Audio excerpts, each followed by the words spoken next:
October 6, 1973, 2:14 p.m., the Sinai Desert, Egypt. Captain David Ivory's F-4 Phantom screamed across the desert at 400 feet, the sand below a blur of ochre and gold. His wingman was 200 meters to his right. They were hunting Egyptian armor, tanks that had crossed the Suez Canal just hours earlier in what would become known as the Yom Kippur War. Ivory had flown dozens of combat missions. He knew the dangers: AAA fire, MiGs scrambling from Egyptian airfields, the occasional SA-2 missile launched from fixed positions that his radar warning receiver could detect. But what he didn't know, what no Israeli pilot had been briefed on, was that somewhere in the sand below, an Egyptian infantryman named Sergeant Ahmed Hassan was raising a simple metal tube to his shoulder. The tube weighed just 15 pounds, it cost less than a used car, and it was about to change aviation warfare forever. Hassan tracked the Phantom through his simple optical sight. He heard the high-pitched tone in his earpiece. The infrared seeker had locked onto the searing heat of the Phantom's twin J-79 engines. He squeezed the trigger. A small rocket motor ignited. The missile leapt from the tube at twice the speed of sound. Captain Ivory never saw it coming. His first warning was the violent shudder that ripped through his aircraft as the 1.15-kilogram warhead detonated against his right engine. Fire alarm screamed. The Phantom began to spin. Ivory and his weapons officer ejected over enemy territory, their parachutes blooming against the smoke-filled sky. They would spend the next months as prisoners of war. The missile that brought them down cost $8,000. The aircraft it destroyed cost $4 million. And this wasn't an isolated incident, it was the beginning of a revolution. If you're watching this, you're about to discover how the cheapest guided missile ever mass-produced became one of the most effective aircraft killers in military history. You'll learn why this simple weapon terrified pilots from Vietnam to Afghanistan, from Angola to Nicaragua. And you'll understand why, even today, the descendants of this $8,000 missile continue to reshape how wars are fought. If you find this story as fascinating as I do, hit that subscribe button and the notification bell, because we're about to dive deep into one of the most remarkable weapons ever created. Let's go back to where it all began. The year was 1959. The Cold War was at its height. In a classified research facility outside Moscow, Soviet engineers faced an impossible problem. For years, the superpowers had been locked in an arms race of surface-to-air missiles. The Americans had the Nike Hercules. The Soviets had the S-75 Divina, what NATO called the SA-2 guideline. These were massive systems, each installation requiring dozens of vehicles, hundreds of personnel, and fixed radar stations that could be spotted from orbit. They were effective. An SA-2 had brought down Francis Gary Powers' U-2 spy plane in 1960, but they had a critical weakness. They couldn't move. Modern fighter bombers had learned to fly low, below the radar horizon, hugging the terrain where these big missiles couldn't track them. And in the jungle wars that were beginning to erupt across Asia and Africa, there were no fixed installations to protect, no cities to defend, just infantry moving through hostile territory, vulnerable to air attack. The Soviet military needed something different, something a single soldier could carry, something that could hide in the jungle, in the mountains, in the endless deserts of the Middle East, something that could strike without warning and disappear. They needed a shoulder-fired missile. But the technology didn't exist. Or did it? In a cramped office in the Kolumna Machine Design Bureau, a young engineer named Sergei Nepobedimy, whose surname ironically meant invincible, was working on what many considered a fantasy. A guided missile, small enough for one man to carry, smart enough to track a jet aircraft, and cheap enough to produce by the hundreds of thousands. The challenges seemed insurmountable. First, there was the guidance problem. Radar was out of the question. The equipment would weigh hundreds of pounds.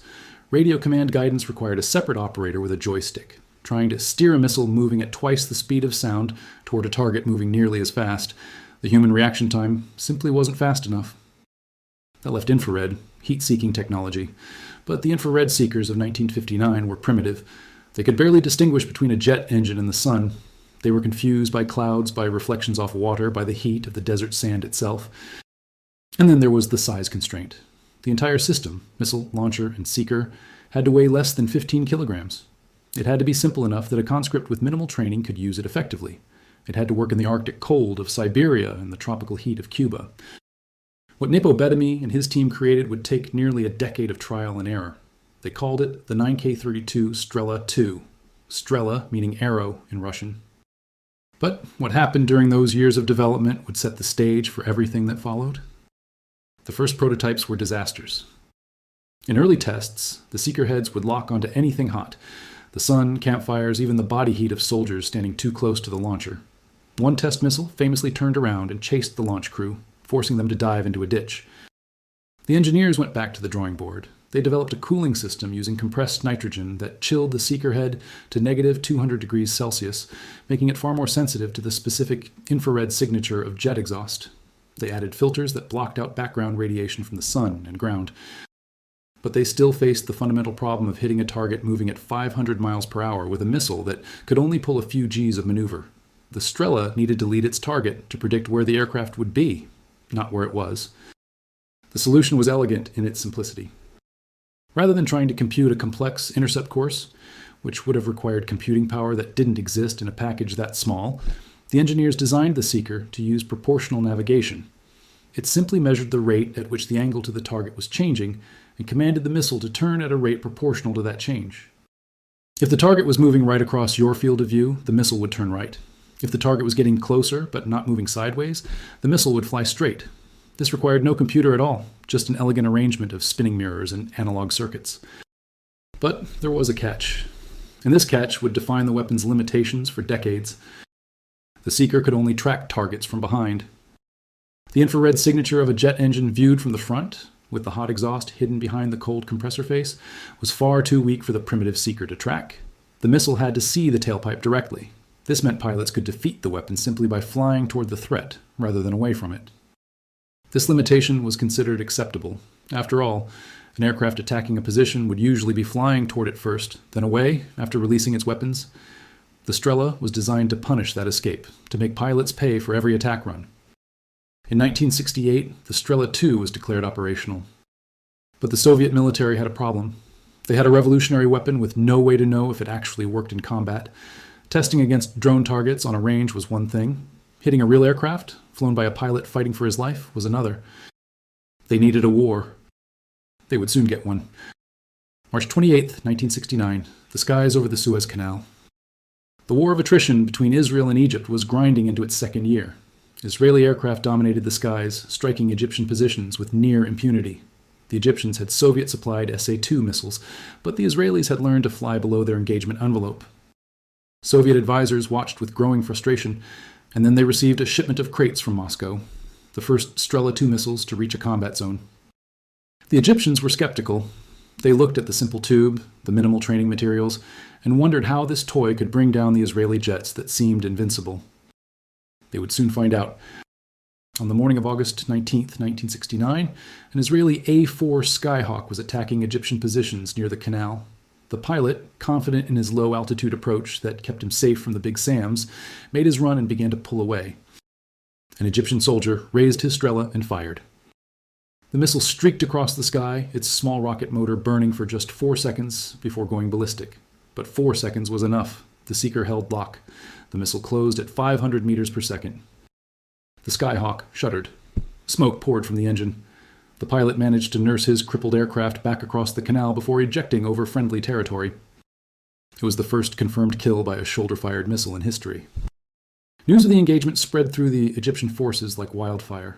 The weapon that commanders had dismissed as a propaganda tool had just wounded an aircraft that nothing else could touch.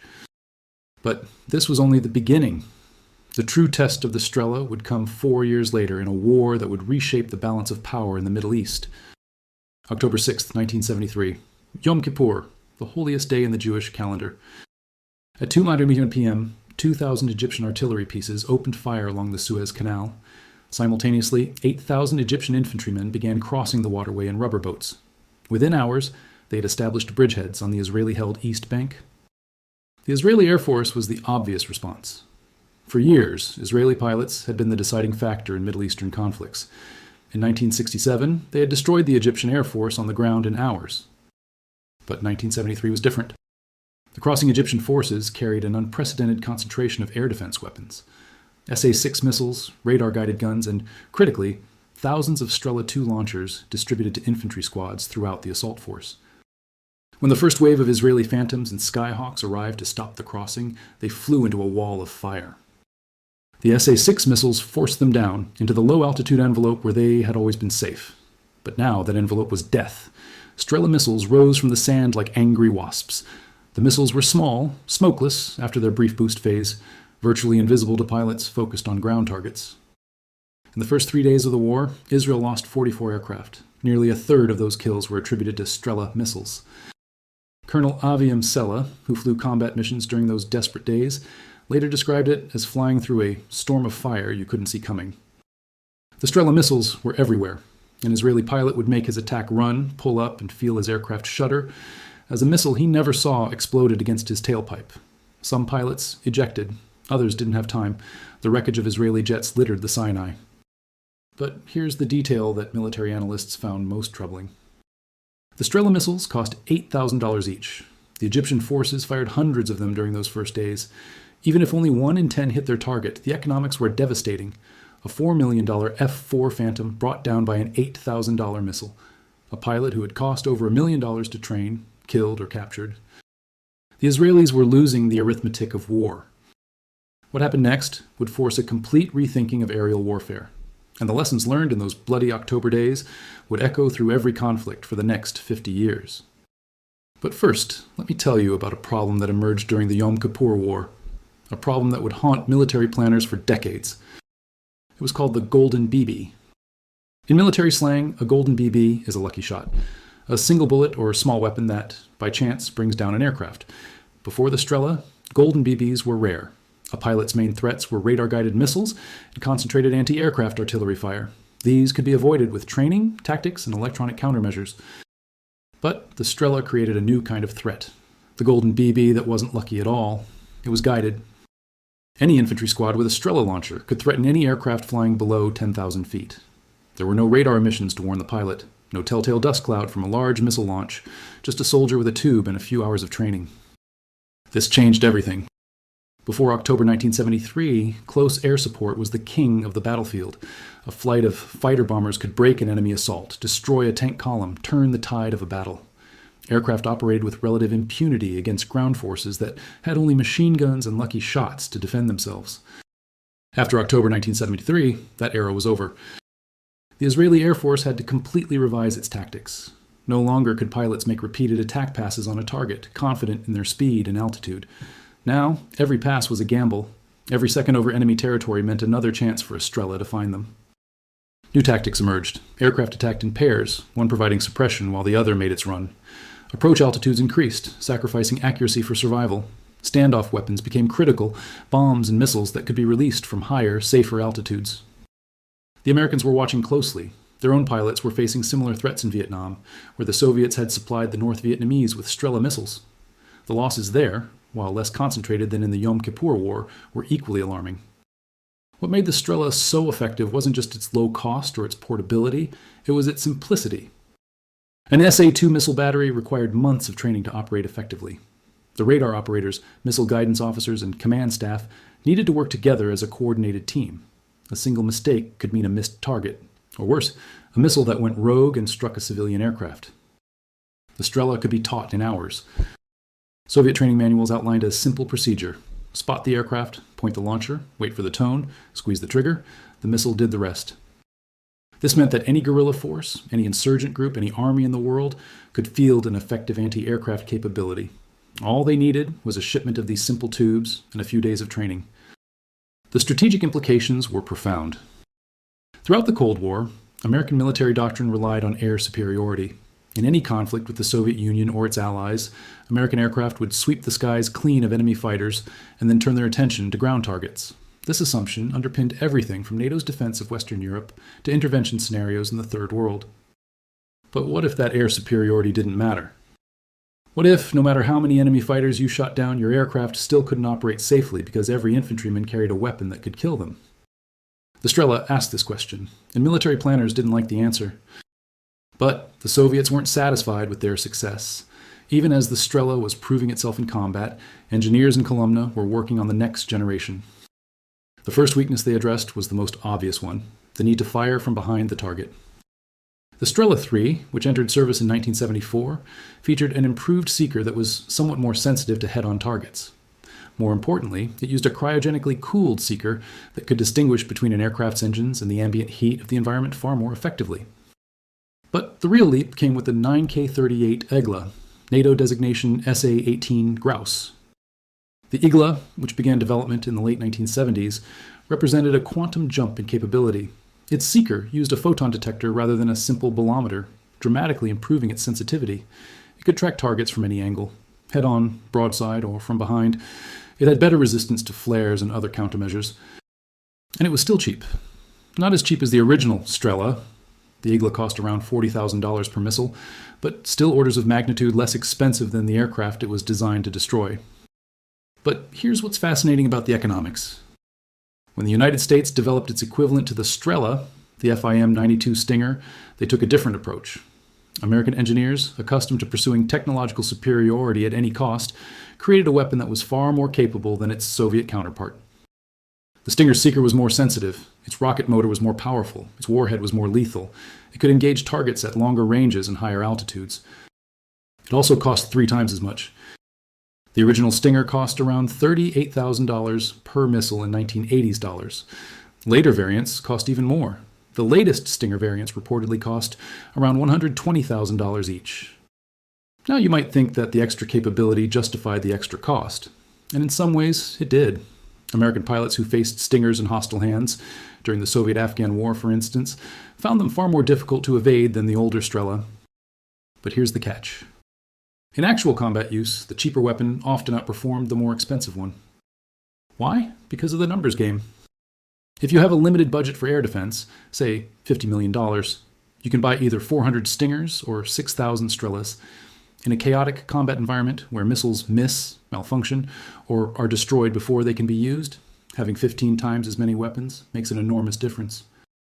A Stinger might have a 50% chance of hitting a target under ideal conditions. A Strela might have only a 20% chance. But if the Strela gunner can fire 5 missiles for every 1 Stinger, the Strela force will score more kills. This is the cruel mathematics that military planners call cost-exchange ratio. And it's why the Strela and its descendants have scored more kills than any Patriot missile ever did. But wait, that comparison might seem unfair. The Patriot is a completely different system, designed for a completely different mission. It's designed to protect cities and military installations from aircraft and ballistic missiles at long range, not to defend individual infantry squads from low-flying attackers. And that's exactly the point. The Patriot missile system costs around $3 to $4 million per missile.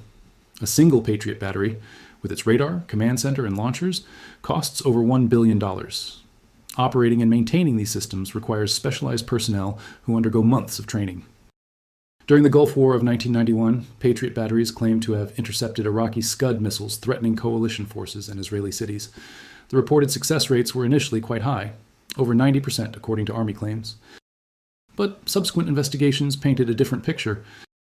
Israeli defense analysts concluded that the Patriot had successfully intercepted perhaps 10% of the Scuds it engaged, and possibly fewer. The missiles or warheads often continued to their targets even when the Patriot struck the Scud body. Several Patriot missiles missed their targets entirely and struck the ground, causing damage to civilian areas.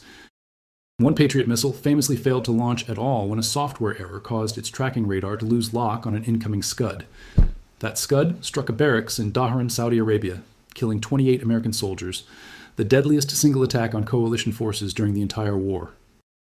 The Patriot has been improved significantly since then. Modern variants like the PC-3 use hit-to-kill technology rather than proximity warheads, and they've proven effective against ballistic missiles in testing and limited combat. But consider the economics again. During the 2023-2024 conflicts, reports emerged of nations using Patriot missiles to intercept cheap drones, unmanned aircraft that cost perhaps $10,000 each, shot down by missiles costing several million. Meanwhile, in the same conflicts, the descendants of the Strela, weapons like the Igla-S and the Chinese FN-6, continued to take down aircraft at a fraction of the cost. This asymmetry reveals something profound about the nature of warfare. Expensive, sophisticated weapons have their place. They can achieve results that simpler weapons cannot. A Patriot can intercept a ballistic missile traveling at several kilometers per second. No shoulder-fired missile can do that. But in the vast majority of aerial engagements throughout history, the day-to-day battles where aircraft attack ground targets, where helicopters support infantry operations, where transport planes supply forward bases, the decisive weapon has not been the billion-dollar system. It's been the 15-pound tube that a single soldier can carry on his back. Let me tell you about Afghanistan, because what happened there proved this point beyond any doubt. December 1979. Soviet forces invaded Afghanistan to prop up a failing communist government. They expected a quick campaign, a show of force that would crush the scattered Mujahideen resistance and establish a stable client state on their southern border. They were catastrophically wrong. The Soviet military machine designed to fight World War III in the plains of Europe found itself fighting a very different war in the mountains and valleys of Afghanistan. Soviet tactics relied heavily on air power, helicopter gunships like the fearsome Mi-24 Hind, and transport helicopters carrying troops to remote outposts. For the first few years, this air power was devastatingly effective. The Mujahideen had no answer for the Hinds that would appear over a ridgeline, rockets blazing, cutting down fighters caught in the open. Soviet transport helicopters moved troops freely, bypassing ambushes and resupplying bases that would have been impossible to reach by road. Then the Americans got involved. In 1986, after years of debate and hesitation, the CIA began supplying the Mujahideen with FIM-92 Stinger missiles. The decision was controversial. There were real fears that the sophisticated weapons would fall into the wrong hands, be reverse engineered by the Soviets, or be used in terrorist attacks against civilian aircraft. But the effect on the battlefield was immediate and dramatic. On September 26, 1986, Mujahideen fighters near Jalalabad shot down 3 Mi-24 Hinds in a single engagement. Within weeks, Soviet helicopter losses spiked dramatically. Pilots who had operated with impunity now faced death every time they flew. The Soviets were forced to change their tactics completely. Helicopters could no longer fly low and slow, providing the close support that had been so effective. Transport flights now had to approach airfields in steep, spiraling descents that minimized time in the Stinger's engagement envelope. The psychological effect was even greater than the material losses. Soviet pilots began refusing missions. Helicopter units reported morale problems. The whole aerial component of the Soviet campaign, which had been its greatest advantage, was suddenly neutralized. Now here's the part that doesn't get talked about as much. The Stingers in Afghanistan were the most famous shoulder-fired missiles of the war. But they weren't the only ones. Throughout the conflict, the Mujahideen also used large numbers of Soviet-made Strelas, captured from Afghan government forces, supplied by defecting soldiers, or purchased on the black market that flourished in the region. These older, simpler missiles scored kills too, lots of them. The exact numbers are disputed, but various sources estimate that shoulder-fired missiles of all types brought down between 200 and 300 Soviet aircraft during the Afghan War. The Stingers accounted for perhaps 150 to 200 of these kills. The rest were scored by Strelas and similar weapons. The Stingers were more effective per missile fired, but the Strelas were more available, easier to maintain, and required less training to use. A Mujahideen fighter who lost or damaged his Stinger had lost a precious, irreplaceable asset. A fighter who lost a Strela could probably find another one within days.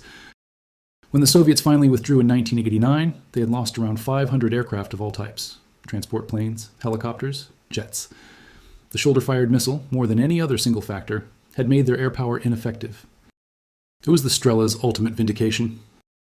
But the story doesn't end there, because what happened to those missiles after the Afghan War revealed something disturbing about these weapons, something that haunts us to this day. When the Soviet Union withdrew from Afghanistan, it left behind a shattered country, rival factions fighting for control, and thousands of shoulder-fired missiles scattered across the region. The Americans had their own problem, all those Stingers they had supplied to the Mujahideen. The CIA launched a buyback program, attempting to recover the missiles before they could be used against civilian aircraft or fall into the hands of hostile groups. They failed. Despite spending tens of millions of dollars on the effort, the CIA recovered perhaps a third of the Stingers it had supplied. The rest vanished, into the arsenals of the Taliban, into the hands of arms dealers, into the chaos of the Afghan civil war. But the Strela proliferation was far worse. By 1990, the original Strela II and its improved variants had been supplied to over 50 countries. Licenses had been granted to manufacture the weapon in Egypt, Poland, and elsewhere. Total production numbers approached the millions. And unlike the Stinger, which required sophisticated maintenance and had a limited shelf life, the Strela was designed to be stored for decades with minimal care. Missiles produced in the 1970s remained functional into the 2000s. These weapons began appearing in conflicts around the world. In 1994, a Strela brought down a Rwandan government aircraft carrying the presidents of both Rwanda and Burundi. The assassination triggered the Rwandan genocide, one of the worst mass atrocities of the 20th century. To this day, no one knows with certainty who fired that missile. In 1998 and 2002, terrorists attempted to shoot down Israeli civilian aircraft with Strelas. Both attempts failed. The missiles missed, but they demonstrated that the threat to civilian aviation was real. In numerous African conflicts, In Angola, Mozambique, Congo, Ethiopia, Strelas became standard equipment for rebel groups. They transformed the dynamics of these wars, denying governments the air superiority that had traditionally allowed them to crush insurgencies. The weapon that had cost $8,000 to produce was now reshaping the political landscape of multiple continents. And this brings us to an uncomfortable truth about cheap, effective weapons. We tend to celebrate technological sophistication. We marvel at stealth fighters that cost $150 million. We admire aircraft carriers that cost $13 billion. We take pride in missile defense systems that can intercept a warhead traveling at several kilometers per second. But these sophisticated weapons exist in a world where an illiterate farmer with 2 hours of training can bring down a multi-million-dollar aircraft. The Strela and its descendants didn't just change tactics, they changed the fundamental economics of air power. Consider the calculus facing a military planner today. You can invest $1 billion in a fleet of advanced attack helicopters. They can provide devastating close air support, rapid troop transport, precision strikes against enemy positions. But your enemy can invest $10 million in shoulder-fired missiles. If he distributes them widely enough, if he trains enough operators, if he accepts that most will miss their targets, he can still impose unacceptable losses on your helicopter fleet. Your billion-dollar investment becomes a liability. Your pilots become casualties. Your tactics become impossible. This is why modern military doctrine has moved toward standoff weapons, toward drones, toward precision-guided munitions that can be released from high altitude. It's why close air support, once the decisive factor in ground combat, has become increasingly rare in conflicts against opponents armed with modern air defenses. The Strela didn't just win battles, it transformed warfare. And the transformation continues. Let me tell you about what's happening right now as you watch this video. In conflicts around the world, the descendants of the Strela, weapons like the Russian Igla, the Chinese QW series, and the American Stinger, continue to shape the battlefield. But a new generation of even cheaper, even more portable weapons is emerging. Modern shoulder-fired missiles incorporate imaging infrared seekers that can distinguish between flares and real targets. They have digital processing that allows them to be reprogrammed in the field. Some have range capabilities that would have seemed impossible to the engineers in Kolomna in 1959, and their proliferation has accelerated. The black market for manpads, man-portable air defense systems, has never been more active. Weapons looted from Libyan arsenals after the fall of Gaddafi. Missiles diverted from aid shipments to conflict zones. Systems sold by corrupt officials in failing states. Intelligence agencies estimate that hundreds of thousands of these weapons are now in circulation outside government control. Many are older Strela variants, dating back decades. But even these antique weapons remain dangerous. A Strela II, manufactured in 1975, can still bring down a modern helicopter. The threat to civilian aviation is considered one of the most serious security challenges of our time. In 2003, a cargo aircraft was hit by 2 missiles shortly after takeoff from Baghdad. It managed to land safely only through extraordinary skill and luck. Similar incidents have occurred in Africa, Asia, and the Middle East. Airlines have invested billions in countermeasures. Some civilian aircraft now carry military-derived systems that detect missile launches and automatically deploy decoys. But these systems are expensive, heavy, and not universally deployed. The geometry of the threat is terrifying. A single operator with a Strela can cover the approach path to an airport. He can fire from the roof of a building, from the bed of a pickup truck, from a clearing in the woods. He can strike without warning and disappear before anyone knows what happened. All because, 60 years ago, Soviet engineers figured out how to build a guided missile for $8,000. There's a final irony to this story. The Soviet Union that created the Strela no longer exists. It collapsed in 1991, brought down by economic pressures that included, in part, the cost of the Afghan war, a war that shoulder-fired missiles had helped to lose. But the weapons it created outlived the state. They continue to shape conflicts that the men in the Kremlin never imagined. They have killed pilots from dozens of nations, changed the outcomes of wars, and created a persistent threat to civilian aviation that shows no sign of diminishing. Sergei Nepomniachtchi, the engineer whose team created the Strela, lived until 2014. He watched as his creation, designed to protect Soviet infantry from NATO aircraft, became a global phenomenon. He saw it used in wars the Soviet Union had no part in. He saw it transform from a defensive weapon into an instrument of terrorism. He called it his greatest achievement and, reportedly, his greatest regret. Now, let's talk about the numbers that make military analysts lose sleep at night. The Patriot missile system in all its variants has been deployed by about 18 countries. Total production of Patriot missiles is measured in the thousands. perhaps 10,000 to 15,000 missiles over the system's 40-year production history. Confirmed kills by Patriot missiles in all conflicts combined number in the dozens. Perhaps 100 to 200, if you accept optimistic estimates. Many of these were against slow, non-maneuvering targets like cruise missiles or drones. The cost per kill, averaging across all Patriot missiles fired in combat, works out to tens of millions of dollars. Now consider the Strela family. Production of the original Strela 2 exceeded 500,000 units. The improved Strela 3 added hundreds of thousands more. The Igla series has been produced in similar numbers. Chinese, Egyptian, Polish, and other variants add millions more to the total. Confirmed kills by these weapons are difficult to count precisely, but military historians estimate that manpads have destroyed between 1,000 and 2,000 aircraft since the Strela entered service. The overwhelming majority of these kills were scored by Strela family weapons. At $8,000 per missile, accounting for the many misses, the cost per kill works out to perhaps $50,000 to $100,000. Compare that to the Patriot's tens of millions per kill. The ratio is staggering. The cheap missile, round for round, has been hundreds of times more cost-effective than its sophisticated cousin. This doesn't mean the Patriot is useless. It does things the Strela cannot, defending against ballistic missiles, protecting high-value targets at long range. These are critical missions that justify the weapon's existence. But when we talk about pure effectiveness, about aircraft destroyed per dollar spent, the Strela wins. And it wins by a margin that should make anyone rethink their assumptions about military technology. Sophisticated isn't always better. Expensive isn't always more effective. Sometimes the simple solution is the right one. The engineers in Columna understood this instinctively. They weren't trying to build the best missile in the world. They were trying to build a good enough missile that could be produced cheaply enough to matter. They succeeded beyond their wildest dreams. Let me leave you with one final story. In 2003, during the initial invasion of Iraq, an American A-10 Thunderbolt II attack aircraft was flying a close air support mission near Baghdad. The A-10 is a legendary aircraft, built around a massive 30mm cannon designed specifically to destroy tanks. It's heavily armored, able to absorb damage that would destroy any other aircraft. The pilot, Captain Kim Campbell, was making an attack run when she felt a violent jolt. A missile, believed to be a Strela variant, had struck her aircraft. The damage was catastrophic. The hydraulic system was destroyed. The horizontal stabilizer was shredded. Hundreds of holes peppered the fuselage. Any other aircraft would have fallen out of the sky. But the A-10 was designed for exactly this threat. It had redundant flight controls, manual backup systems, an airframe built to survive punishment. Captain Campbell flew her crippled aircraft for an hour, fighting for control every second, until she reached a friendly airfield and landed safely. She became a hero. The A-10's reputation as an unkillable beast was cemented.